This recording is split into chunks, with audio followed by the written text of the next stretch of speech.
Hello friends, welcome to the case study channel.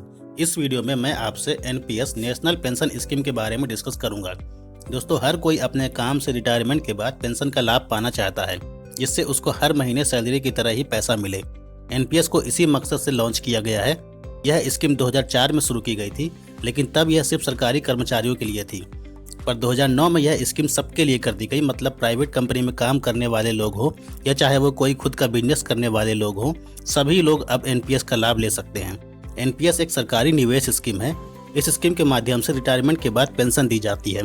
कोई भी व्यक्ति अपने कामकाजी जीवन में इस स्कीम के तहत पैसा निवेश करके कामकाज से रिटायरमेंट के बाद पेंशन पा सकता है। चलिए बात करते हैं कि कौन एनपीएस का लाभ लेने के लिए पात्र है और कौन नहीं। 18 से 70 साल के बीच के लोग इस स्कीम का लाभ ले सकते हैं। सभी भारतीय और एनआरआई भी इस स्कीम का लाभ ले सकते हैं। HUF हिंदू अनडिवाइडेड फैमिली वाले इस स्कीम का लाभ नहीं ले सकते हैं। नेशनल पेंशन स्कीम के तहत दो तरह के खाते खोले जा सकते हैं, टियर 1 और टियर 2 अकाउंट। टियर 1 खाता खोलना जरूरी है। टियर 1 ही मेन अकाउंट है, क्योंकि इसी से आपको पेंशन मिलेगी। टियर 1 खाते को मैच्योरिटी से पहले बंद नहीं किया जा सकता है। टियर 1 खाते में पार्शियल टैक्स बेनिफिट है, मतलब मैच्योरिटी के बाद जो पैसा एक बार में मिलता है उस पर कोई टैक्स नहीं लगता है। लेकिन जो पैसा एन्युटी के लिए होता है, मतलब जो पैसा आपको हर महीने मिलेगा पेंशन के रूप में, उस पर टैक्स लगता है। इसमें मैच्योरिटी के पहले अगर आप कुछ पैसा निकालना चाहते हैं तो आप केवल इमरजेंसी कंडीशन में ही निकाल सकते हैं, जैसे कि गंभीर बीमारी के केस में, बच्चों के हायर एजुकेशन के केस में, घर बनाने के काम में। और आप सिर्फ 25% ही राशि निकाल सकते हैं और सिर्फ 3 बार निकाल सकते हैं। तीनों बार मिलाकर भी आप 25% से ज़्यादा राशि नहीं निकाल सकते हैं, क्योंकि अगर ज़्यादा पैसा निकाल सकते मैच्योरिटी से पहले तो आप पेंशन के लिए पर्याप्त फंड नहीं जोड़ पाते। इसी कारण से इसकी लिमिट से 25% तक निकालने की ही है और आप 5 साल के अंतराल में ही निकाल सकते हैं। टियर 2 खाता वॉलंटरी टाइप का है, मतलब यह ऑप्शनल है, इसे खोलना जरूरी नहीं है। पर अगर आप इसे खोलना चाहते हैं तो इसके लिए टियर 1 खाता खोलना जरूरी होगा।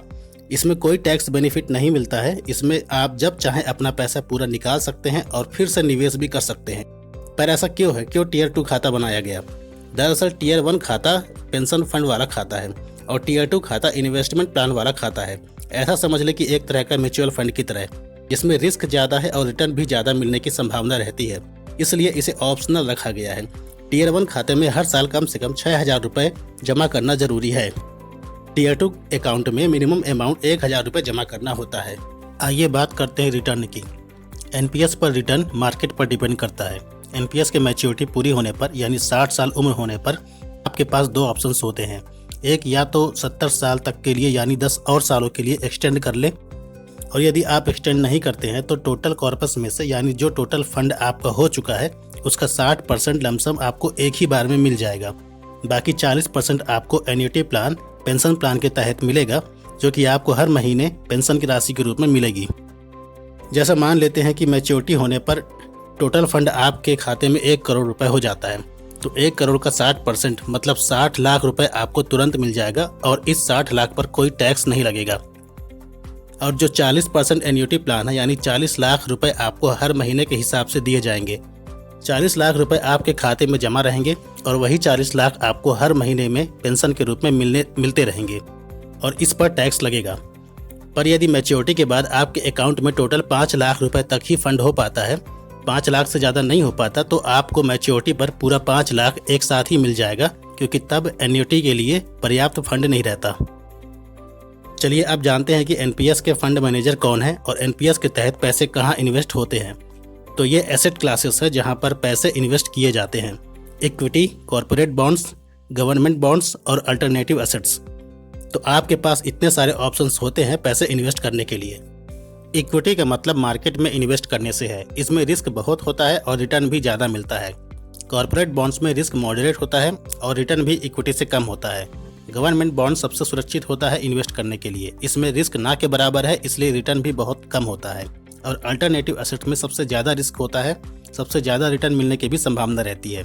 पर आपके पास 2 विकल्प होते हैं, एक्टिव चॉइस, ऑटो चॉइस।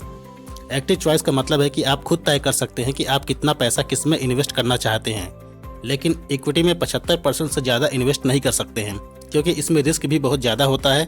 50 साल की उम्र के बाद आपको 75% से कम इन्वेस्ट करना होता है इक्विटी में, क्योंकि जैसे जैसे उम्र बढ़ती है रिस्क लेना उतना सही नहीं रहता है।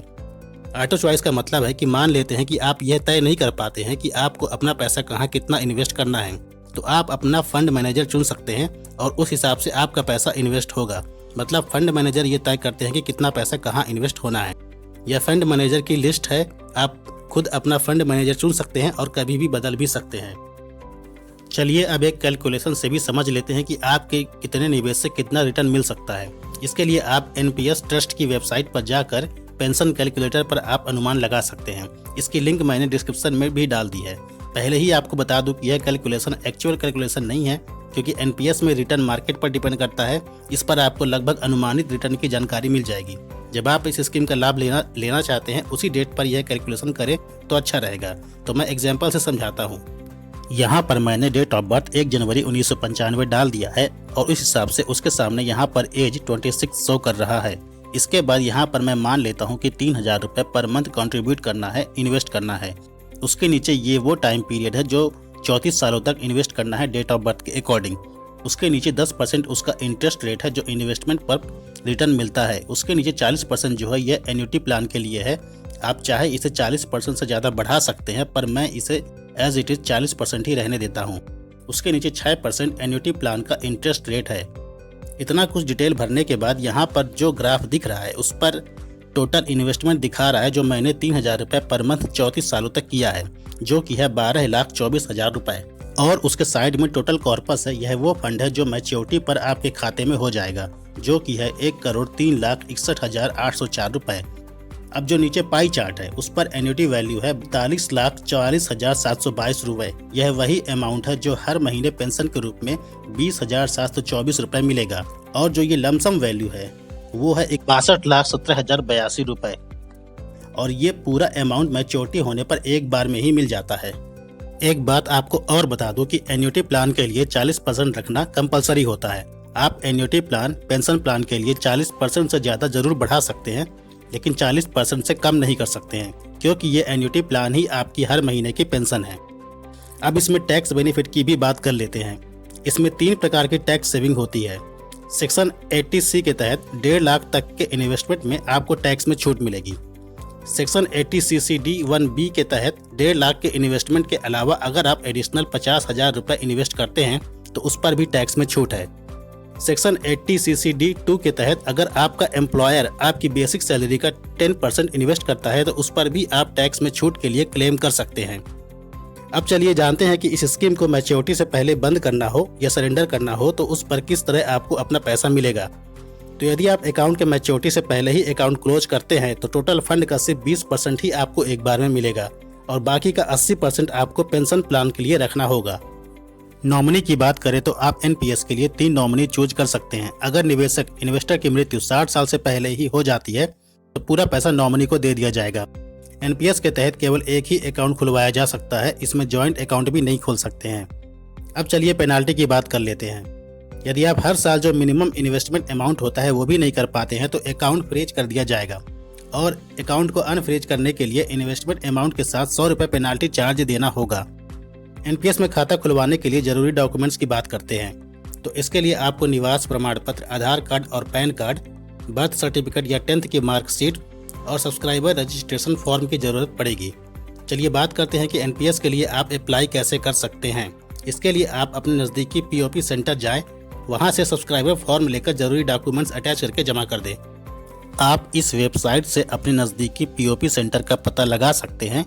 यहाँ स्टेट वाले ऑप्शन पर क्लिक कीजिए और अपना स्टेट चुनिए और फिर इस ऑप्शन पर क्लिक करके सिटी चुनिए, जैसे कि मैंने यहाँ पर भोपाल चुन लिया। अब आपको यहाँ पर पीओपी सेंटर की सारी लिस्ट खुल जाएगी और आपको एड्रेस मिल जाएगा। सब्सक्राइबर फॉर्म डाउनलोड करने के लिए आपको मैंने डिस्क्रिप्शन में लिंक दे दी है। पीओपी सेंटर पता करने वाली वेबसाइट की लिंक भी डिस्क्रिप्शन में दे दी है। और अगर आप ऑनलाइन खुद से अप्लाई करना चाहते हैं तो NSDL की वेबसाइट पर जाकर यहाँ क्लिक करके आप खुद से अप्लाई कर सकते हैं। इसकी भी लिंक डिस्क्रिप्शन में मैंने दे दी है। तो दोस्तों ये थी एनपीएस से जुड़ी पूरी जानकारी। वीडियो अगर पसंद आया हो तो लाइक और शेयर जरूर करें। चैनल को अभी तक सब्सक्राइब नहीं किया है तो अभी सब्सक्राइब कर दें ताकि आपको ऐसे ही और काम की जानकारियाँ मिलती रहे।